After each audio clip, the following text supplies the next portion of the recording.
타이타닉호 추락 사고의 원인은 빙산 때문이었어요. 적어도 우린 항상 그렇게 들어왔죠. 하지만 이 가설을 반박하는 새로운 연구 결과가 발표됐어요. 1915년 4월 15일, 당시 가장 큰 배였던 타이타닉은 얼음처럼 차가운 대서양의 수면 아래에서 완전히 사라졌어요. 그렇게 거대하고 값비싼 선박이 빙산 하나에 의해 파괴될 수 있었다는 사실이 믿기지 않으시죠? 최근의 연구 결과에 따르면 이 재난의 진짜 원인은 빙산이 아니라 화재였다고 해요. 저널리스트 세난 몰로니는 30년 넘게 타이타닉의 침몰을 연구하는 데 전념해왔어요. 연구 중에 그는 잘 알려진 이야기를 새롭게 조명하는 중요한 발견을 했어요. 몰로니는 타이타닉의 선체에서 길이가 무려 9m가 넘는 거대한 검은 반점을 발견했습니다. 불운했던 이 배의 처음이자 마지막 항해의 건조 및 준비 과정을 보여주는 미공개 사진 앨범 덕분에 알게 됐죠. 타이타닉호의 불이 누가 알아차리기 전까지 3주 내내 극한의 온도에서 타오르고 있었다는 사실이 믿어지나요? 말도 안 되죠. 고온 때문에 금속이 손상돼서 75%나 약해졌다고 해요. 그래서 빙산이 배에 구멍을 낼 수 있었던 거죠. 화재가 아니었다면 타이타닉은 빙산이 우리가 말하는 정확한 지점에 부딪혔기 때문에 충돌해서 살아남았을 수 있어요. 그리고 이건 타이타닉을 침몰시킨 놀라운 우연의 사슬에서 하나의 고리에 불과합니다. 타이타닉의 책임자들은 화재에 대해 알고 있었고 배가 출항해서는 안 된다는 것도 알고 있었어요. 광부들의 파업으로 석탄이 부족했던 시기였지만 파산하고 여행을 취소하고 싶지 않았어요. 이미 매진된 여행이었고 다른 배들도 수요 부족으로 여행을 취소하는 등 대안이 없었어요. 모두가 타이타닉에 탑승하고 싶어 했어요. 그래서 경영진은 다른 배에서 구할 수 있는 석탄을 모두 사서 출발했어요. 돈을 벌기 위해서였죠. 그들은 진실을 숨기기 위해 배의 선체를 뒤집어 보도에서 흔적이 보이지 않게 하고 바다를 향하게 했어요. 이렇게 하면 승객들이 배를 볼 수 없었죠. 타이타닉의 이야기는 또 다른 슬픈 반전이 있어요. 당시에는 위험을 감지하는 소나 시스템이 없었기 때문에 특수훈련을 받은 사람들이 쌍안경으로 위협을 경계해야 했어요. 하지만 타이타닉호의 쌍안경은 특수한 칸에 잠겨 있었고 열쇠를 가지고 있던 유일한 사람인 2등 항해사 데이비드 블레어는 배가 출항하기 직전에 교체됐어요. 후임자에게 열쇠를 넘겨주는 걸 깜빡했고요. 이 실수는 배가 이미 바다에 떠난 지 3일이 지나서야 발견됐어요. 쌍안경이 있었다면 빙산을 제때 발견하고 충돌을 피할 수 있었을지도 모르죠.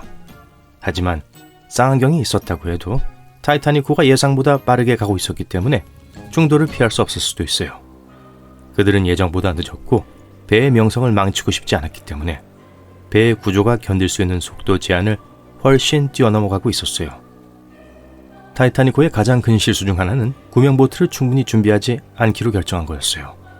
모든 승객을 수용하려면 약 60개의 구명정이 필요했지만 타이타닉에는 20개만 장착돼 있었어요. 설계자인 알렉산더 칼라일은 처음에 48개의 구명정을 계획했지만 미관을 위해 이 숫자를 줄였어요. 구명보트가 너무 많으면 갑판이 너무 어수선해 보일 수 있었기 때문이었죠. 20척의 구명보트에는 탑승객의 3분의 1만 태울 수 있었기 때문에 긴급 상황 발생 시 모든 승객을 구하기에는 턱없이 부족했어요. 더욱 충격적인 것은 당시에는 이 정도의 구명보트가 법적으로 합법적이었다는 사실이에요. 구명정에 대한 규정은 승객 수가 아닌 배의 톤수에 따라 정해졌어요. 즉 타이타닉은 수천 명의 승객을 태우고 있었음에도 불구하고 구명보트 정원에 대한 법적 요건을 충족했어요. 승무원들이 저지른 또 다른 심각한 실수는 참사 당일 예정된 구명보트 훈련을 취소하기로 결정한 거예요. 구명정 훈련은 당시 원양 여객선의 표준 관행이었지만 에드워드 존 스미스 선장은 뚜렷한 이유 없이 훈련을 취소하기로 결정했어요. 이는 승객들이 비상 상황에 대비하지 않았고 승무원들이 상황에 대처할 수 있는 적절한 훈련을 받지 못했다는 걸 의미했어요. 배가 빙산에 부딪히자 혼란이 이어졌고 구명정을 띄우는데 통상 10분이면 될 텐데 30분 이상이 걸렸어요.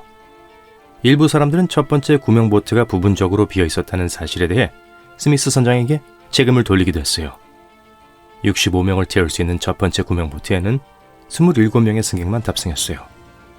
여기에는 객관적인 이유가 있어요. 처음에 사람들은 배를 버리기를 꺼려했고 상황의 심각성을 이해하지 못했어요. 2012년 연구자들은 스미스 선장이 초기 항해사 시험에서 불합격했다는 사실을 발견했어요. 결국 합격했지만 일부 사람들은 이것이 참사에 영향을 미쳤을지 궁금해하죠. 타이타닉의 마지막 순간에 승무원들은 캘리포니아호를 포함한 인근 선박에 조난 신호를 보내려고 시도했어요. 캘리포니아호는 하늘로 쏘아올린 조명탄에 반응하지 않았고 선장은 이 과실로 인해 결국 개임됐어요. 하지만 최근의 연구로 선장은 무죄를 선고받고 결백이 입증됐어요. 따뜻한 공기 아래 차가운 공기층으로 인한 빛의 굴절이 타이타닉의 신호를 왜곡하는 신기루를 만든 것으로 밝혀졌죠. 이 현상은 이 지역을 항해하던 다른 선박에서도 관찰됐고 현재 타이타닉의 망루가 빙산을 완전히 놓친 원인으로 여겨지고 있어요. 역사학자 팀 말티는 이 이론을 지지하며 이 사건에 대한 이해에 더욱 기여했어요. 캘리포니아호의 선장이 자신이 통제할 수 없는 상황으로 인해 직위를 잃은 것은 안타까운 일이지만 그의 명예가 회복된 것은 늦었지만 다행이에요. 타이타닉호 추락의 원인이 무엇이든 오늘날까지도 과학자들의 마음을 바쁘게 하고 있는데요. 과연 그 소문은 무엇 때문이었을까요? 타이타닉이 그토록 유명하고 독특한 이유는 무엇일까요? 타이타닉은 높이 약 53m, 길이 274m에 육박하는 거대한 배였어요. 배의 크기가 너무 커서 승무원들도 모두 갑판과 통로를 외우는데 2주 이상이 걸렸어요.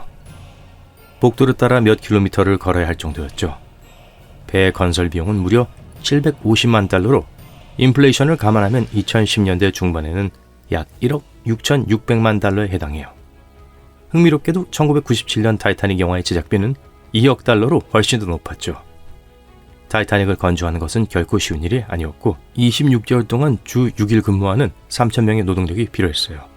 작업은 어렵고 위험했으며 작업자들은 20층 건물 높이에서 안전 로프도 없이 작업을 완료해야 됐어요. 그래도 당시에는 좋은 임금으로 여겨지던 주당 2파운드의 경쟁력 있는 임금을 받았죠.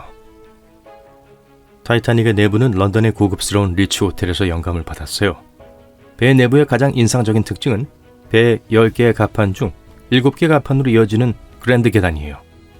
계단은 화려한 그림과 청동 천사, 참나무 판넬로 장식되어 있었어요. 타이타닉의 1등석 승객들은 온수 수영장, 터키식 목욕탕, 체육관, 스쿼시 코트, 미용실, 저녁 식사 준비를 도와주는 스타일리스트 등 인상적인 부대 시설을 이용할 수 있었어요. 엄청난 대우를 받았죠. 선상 신문인 아틀랜틱 데일리 불레틴이 제공됐고 항해 중에 개를 먹이고 산책시키고 훈련시킬 수 있는 특별한 공간이 마련돼 있었어요. 1등석 식사는 13가지 코스, 그리고 각 코스마다 다른 와인을 곁들인 성대한 행사였어요. 이 저녁 식사는 최대 5시간까지 지속될 수 있었고 확실히 기대할 만한 것이었어요. 이처럼 호화롭고 사치스러운 식사라니 많은 사람들이 타이타닉의 첫 여행을 간절히 원했던 것은 어쩌면 당연하겠네요.